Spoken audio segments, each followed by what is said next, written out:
Now let's dive deep into this big LGBTQ plus story for today. I'm Edward Otto Zelke, and let's queer up entertainment. JoJo Siwa claps back at bi-erasure after Miley Cyrus joke. JoJo Siwa is speaking out after a controversial joke by Miley Cyrus sparked backlash and renewed conversations around the bi-erasure in the LGBTQ plus community.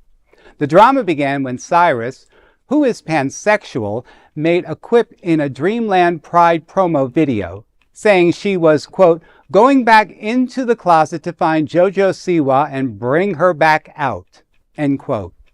Siwa, who recently confirmed her relationship with celebrity Big Brother co-star Chris Hughes, was quick to respond. Many fans accused Cyrus, 32, of engaging in bi-erasure, a form of biphobia, where a person's bisexuality or pansexuality is invalidated, especially when they're in the opposite sex relationships.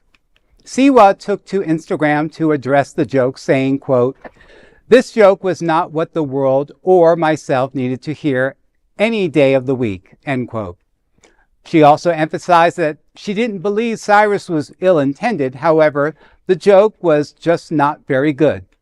Siwa added that she messaged Cyrus lightheartedly, and Miley replied, all love, always.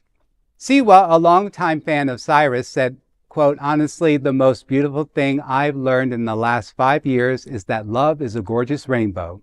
Don't question yourself. Don't second guess yourself. Just love, end quote. This isn't the first case of bi-erasure to make headlines for Pride Month. Billie Eilish was recently targeted after being photographed kissing actor Nat Wolff.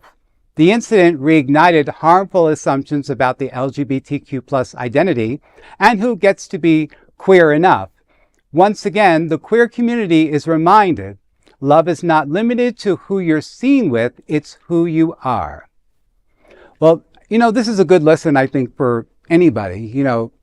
You just can't judge a book by its cover, right. Mm-hmm. And love is love. That's right. But, as I've learned and as evolved, the LGBTQ plus spectrum is very gray. Mm.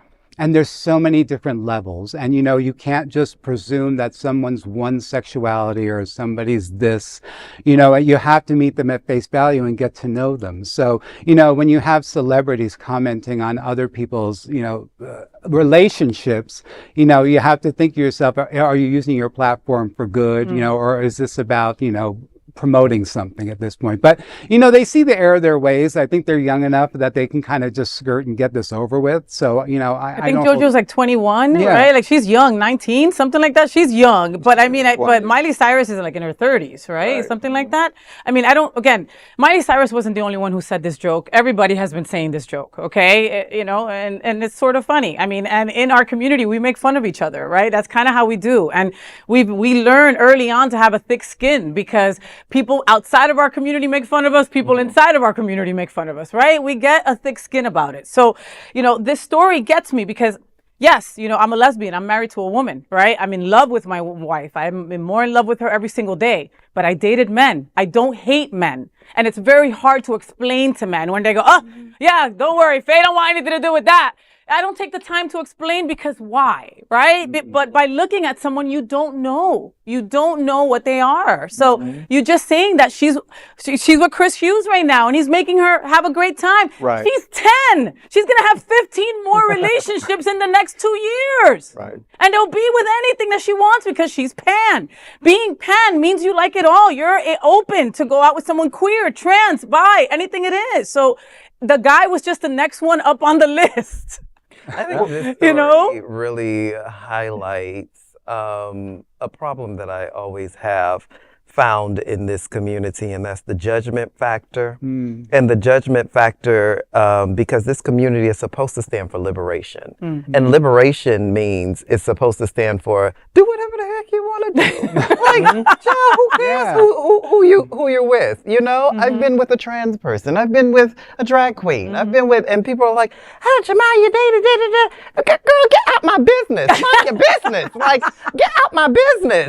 It was a joke. It was a joke. And it's kind of like we're caught up so much in this identity politics when it comes down to who you're seen with, who you talk, top, bottom, verse. Like there's so many different labels and things when we're supposed to be the representation of the love, the rainbow, which equals liberation, which means go out and live your life and your authentic truth for what it shines for and not what other people perceive it as. Jamal, you are preaching today, baby. You are preaching. Yeah. Okay, buddy. so being the old man at the table, I'm going to play in the middle here. It was a bad joke, poorly made, we all chuckled, whatever. Gave them a moment of TV coverage. They made up, apparently, in 15 minutes after the joke was said. But we're making a story out of this. I remember at 15 years old coming out. I remember not having any options. Look at the options we have. We have the whole table to sit at. You can be anything you want on this table as long as it's within 2 consenting adults. That's something to celebrate. So let's be realistic to the people that are coming out or can't, and have them see these stupid ass stories where people are bitching and moaning over a bad joke. You know, I'm not worried about us. We're intelligent people here. But I'm thinking about that 12-year-old, 14-year-old kid who's struggling trying to figure out who the hell they are. Yeah. And they see 2 people that are supposed to be celebrities and supposed to have this influence bitching and moaning over something as stupid as who you're kissing today. And they're trying to go to school and learn. Right. You know what I mean? Something very simple. You know, and it's a kiss. It's nothing to be making light of. These kind of stories bother me just because there's a double-edged sword there, and we make fun of that double-edged sword.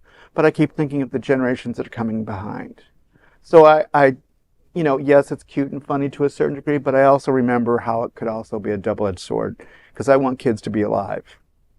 I think the lesson here, I agree, and I think the lesson here is that we're ever evolving as humans, you know, and that the acceptance of that is just, you know, you can be one thing at one point in your life, and then 5 years later you can be something totally different. We're allowed to learn and evolve. Exactly. And we're allowed to make those mistakes, and we're allowed to sleep with whoever the hell we want to sleep with. I mean, a lot of us were straight for a second, right? And then we were like, wait a minute, you know what I mean? And like nobody's like gay, oh wait, no, you were straight for that second. You can't be gay. I mean, that's my point. In this world of reality TV where every little comment bites, it's important. So to any young person out there, even if you're older in your 50s, still trying to figure out who the hell you are, you know, thinking that you're coming out late in life, talk to people. Don't take this too serious. It's reality TV on a bad platform. You know? And that is the big LGBTQ story for today. There is no other queer nonprofit media platform like this in the entire world. Support our LGBTQ stories by subscribing and sharing Queer News Tonight.